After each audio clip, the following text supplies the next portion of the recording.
চলতি টি-টোয়েন্টি বিশ্বকাপের সেমিফাইনাল ঘিরে সূচিতে পরিবর্তন আনা হয়েছে। দেওয়া হয়েছে নতুন ব্যাখ্যা। সহ-আয়োজক শ্রীলঙ্কা সেমিফাইনালে উঠলে নিজেদের মাঠেই খেলতে পারবে, তবে সেটি নির্ভর করছে প্রতিপক্ষ এবং পাকিস্তান ম্যাচের ফলাফলের উপর। প্রথম সেমিফাইনাল থাকবে ফ্লোটিং অবস্থায়, অর্থাৎ ম্যাচটি হবে কলম্বো নয়তো কলকাতায়। সুপার এইটের লাইন আপ চূড়ান্ত হবার পর অংশীজনদের কাছে পাঠানো এক বার্তায় সেমিফাইনাল ভেন্যু সম্পর্কিত এই তথ্য নিশ্চিত করেছে আইসিসি। বার্তায় আরও জানানো হয়, পাকিস্তান সেমিফাইনালে উঠলে তারা ৪ মার্চ কলম্বোতে সেমিফাইনাল 1 খেলবে।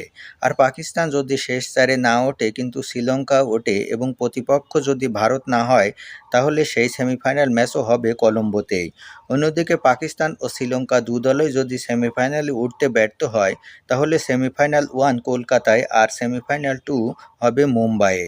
আর যদি পাকিস্তান, শ্রীলঙ্কা ও ভারত ৩ দলই সেমিফাইনালে না ওঠে, তাহলে সুপার এইটের গ্রুপ 1 চ্যাম্পিয়ন খেলবে গ্রুপ 2 রানার আপের বিপক্ষে কলকাতায়।